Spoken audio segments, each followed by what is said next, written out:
You've neighed your last neigh, Horsey. Put them hooves in the air.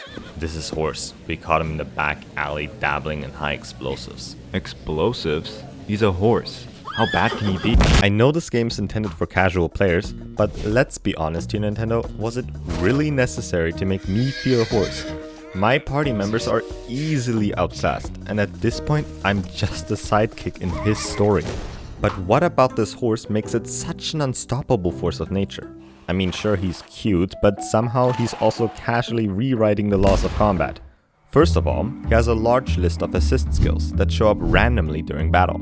These don't replace a character's action, they stack on top of them. And since the horse doesn't even take up a party slot, you're basically being rewarded with free damage. Because clearly what we need in this turn-based RPG was more actions per turn. And it gets better. Our equine friend over here isn't just about damage. He's able to act as an all-round support unit. While certain status conditions are actually able to entirely block a Mii from being assisted, a skill called Neigh entirely counters this effect, as well as having the ability to remove the negative status conditions from your party. But there's an even larger concern: Horse Whispers. These are only available to your main character, and depending on your chosen job, these whispers can deal massive amounts of damage. In fact, Horse Whispers are the only way to achieve damage beyond the 999 damage cap. You might think that this is a balanced mechanic since these skills drain your entire MP supply, but there's one major issue. There's another game mechanic which lets me simply do this. No MP? No problem. You'll feel as good as new after this. See the issue? Sprinkles were already broken in the original game, but with the horse they feel like they got a major buff. Now arguably, it does take some grinding to reach this point. Neigh and Horse Whispers are only available once a Mii's relationship with the horse reaches a level of 15 or higher. There are several ways to raise these relationship levels, but one of the most consistent methods is possible after each exploration. At the end of an adventure, your party regroups at a local inn. Here, you can assign 2 Miis to share a room, which lets them slowly build relationship points overnight. To maintain a balance, the game limits room sharing with the horse to only 1 Mii at a time. Apparently, even divine horses need their beauty sleep and boundaries. In theory, this is a strategic element, requiring you to manage who gets time with the horse and who builds connections with other teammates. However, this balance is heavily undermined by some of the more efficient methods of farming relationship experience. These other methods I'm referring to are known as outings, and they occur when you use an outing ticket.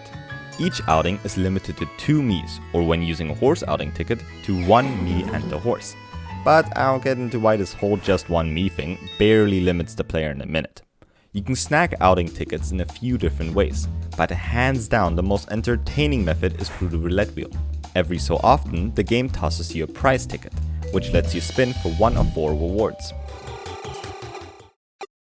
And look at that.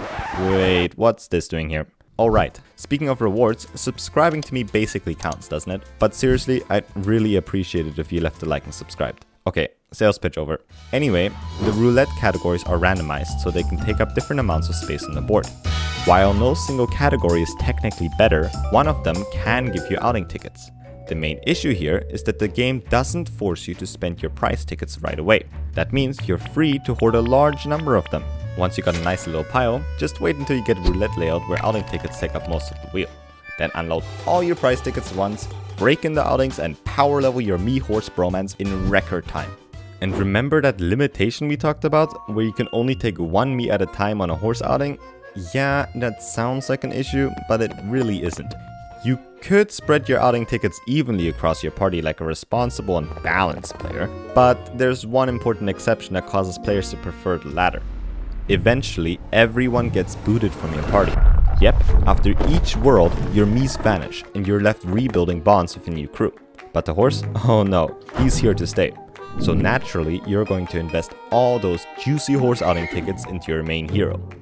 And if you think I'm overreacting about the horse's imbalance, just take a quick scroll through Miitopia's community. Here, you'll see posts titled, "The horse is boringly overpowered," or "Miitopia is broken." And the first answer to these problems is always, don't use the horse. Right, thanks, super helpful. Imagine picking up a new game and being told, oh yeah, just ignore this major feature unless you want to win by accident. And honestly, I get it, the horse is fun once, but once you realize it's carrying you through every single fight, the replay value kinda falls apart. Now, to be clear, I'm not saying Nintendo should delete the horse. This isn't a ban the horse movement. If Nintendo ever releases Miitopia 2, here's how they could fix it. First of all, give the horse its own turns. Don't let it act freely and randomly. Treat it like a real teammate. That way, you're also adding some much needed variety to the horse, and don't just limit it to assists. Also, give the horse HP. I mean, come on, right now it's immortal. Make it targetable so bosses can actually counter it. Now, most importantly, I would add a bonding limit. I get that taking the horse away between worlds would be a logistical nightmare. New region, new horse sounds like a weird pet rental program. So instead, let us keep the horse, just cap the relationship growth per world. That way, you limit the more powerful game-breaking skills for the intended areas, and also give players new techniques to look forward to. So, was this just a weird oversight, or did Nintendo actually have a plan? My guess? They added the horse to make the game more accessible. And to be fair, it kinda tracks. Miitopia is weird, wonderful, and clearly meant to be played by just about anyone. But the horse? As much as I wanted to love it, it just doesn't fit. But hey, maybe I'm just being dramatic. Let me know what you think. Did you love the horse? Did it ruin the game for you, or did you not even notice how broken it was?